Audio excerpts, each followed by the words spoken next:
La maladie de Parkinson, bien que souvent associée à un âge avancé, ne connaît pas de frontières d'âge.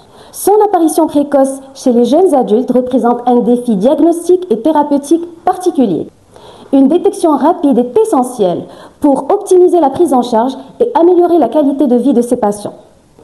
Nous avons la chance aujourd'hui d'avoir parmi nous un professeur Hicham Othmani, neurologue à Casablanca et président de la Société marocaine de neurologie, dont l'expertise et l'expérience dans ce domaine est incontestable. Il partagera avec nous son éclairage précieux sur la présentation de la maladie de Parkinson chez les jeunes et les clés pour une identification efficace et précoce.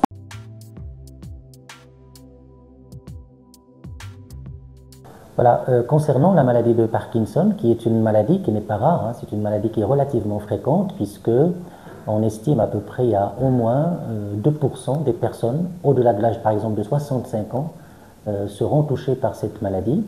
Et c'est une des maladies les plus fréquentes dans la mesure où sa fréquence suit immédiatement celle de la maladie d'Alzheimer.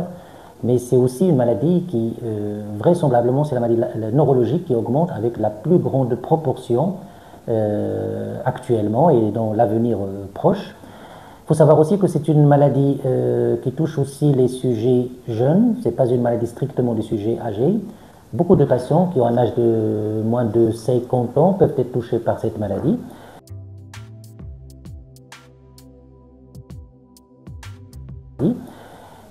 Comment définir la maladie de Parkinson? C'est une maladie neurodégénérative, on va dire liée à un manque de dopamine intracérébrale, mais la réalité est bien plus complexe que ça.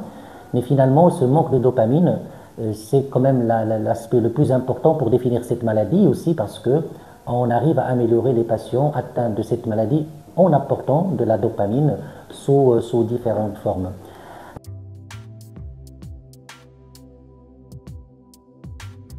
C'est une maladie qui se manifeste par une lenteur du mouvement. C'est que les patients qui sont touchés par cette maladie vont remarquer une diminution de la vitesse et de l'amplitude de leur mouvement. C'est un signe qui est toujours présent et sur quoi on se base pour diagnostiquer cette maladie. Mais aussi, il y a parmi les symptômes les plus connus, c'est le tremblement. C'est généralement des patients qui ont un tremblement qui commence d'un côté puis ça part de l'autre côté. Et puis, lorsqu'on examine les patients qui sont suspects de cette maladie, on trouve un troisième signe qu'on appelle la raideur, une rigidité. Et finalement, le diagnostic de cette maladie, c'est un diagnostic, on dit qu'elle est clinique.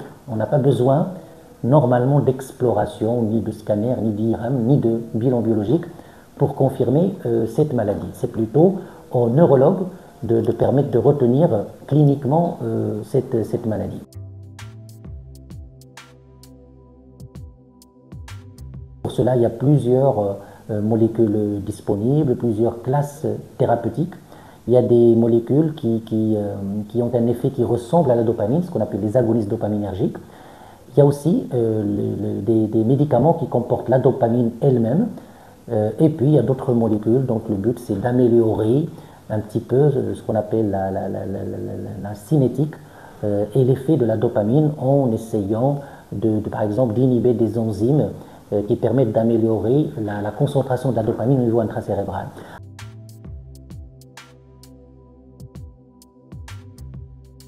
Et puis les patients, une fois on va mettre en place le traitement, ils vont être très bien pendant des années. Par la suite, il y a des petits problèmes qui apparaissent, hein, qu'on appelle des complications liées au traitement, mais aussi liées à l'évolution de la maladie.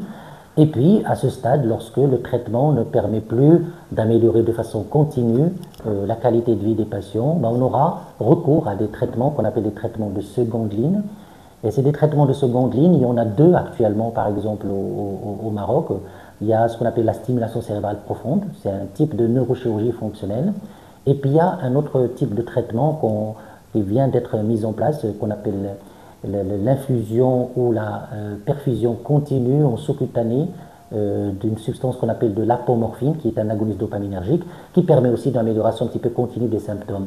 Alors, la stimulation cérébrale profonde, c'est quand même depuis presque une vingtaine d'années qui est actuellement possible au Maroc, dans plusieurs endroits au Maroc.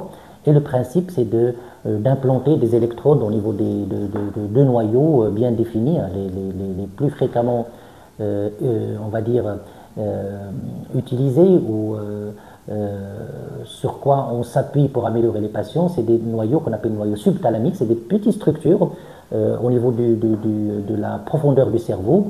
On arrive à mettre en place des électrodes qui sont connectées à un boîtier. Une fois on met en place un courant électrique, les patients notent une amélioration très nette et durable de leurs symptômes. Bien sûr, il y a beaucoup de choses assez complexes à discuter dans ce cas de figure et généralement, on n'opère pas tous les patients. Il y a des profils de patients parkinsoniens chez qui la stimulation marche très bien et on peut déjà savoir en amont de la chirurgie quels seront les patients qui vont être améliorés par.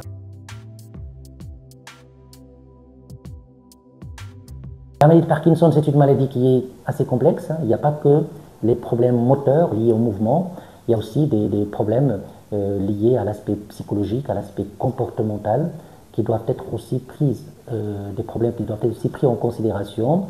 Et puis, bien sûr, la maladie de Parkinson, au-delà du traitement pharmacologique, il y a d'autres aspects qu'il ne faut pas négliger, tels que la kinésithérapie, une alimentation bien équilibrée, faire du sport, c'est très important pour améliorer les symptômes, pour prévenir l'apparition d'autres symptômes.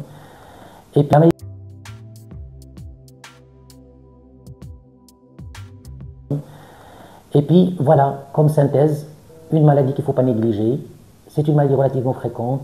Elle est appelée encore à être encore plus fréquente dans un avenir proche. Ça touche tous les âges. Certes, c'est plus fréquent chez les sujets âgés, mais ça peut bien toucher, bien sûr, les sujets plus jeunes, avec des hypothèses causales variées, donc parfois la contribution de la génétique assez importante lorsque le Parkinson touche les sujets jeunes. C'est une maladie dont le diagnostic est fait cliniquement, on n'a pas besoin d'examen paraclinique pour le diagnostiquer. On s'appuie sur des symptômes typiques tels que la lenteur des mouvements, tels que le tremblement et la raideur. Elle est traitée efficacement les premières années par des traitements à base généralement de dopamine. Par la suite, il y aura des choses, des effets secondaires qui vont apparaître. Les patients ne vont plus avoir la même efficacité toute la journée. Et là, on a recours à des thérapeutiques, dont la plus utilisée en tout cas au Maroc actuellement, c'est la stimulation cérébrale profonde qui serait très efficace, sans oublier d'autres aspects, bien sûr, non pharmacologiques, non chirurgicaux, tels que la kinésithérapie et la pratique régulière, bien sûr, des activités sportives. Professeur Othmani, merci beaucoup pour le temps que vous nous accordez pour sensibiliser les gens sur la maladie de Parkinson.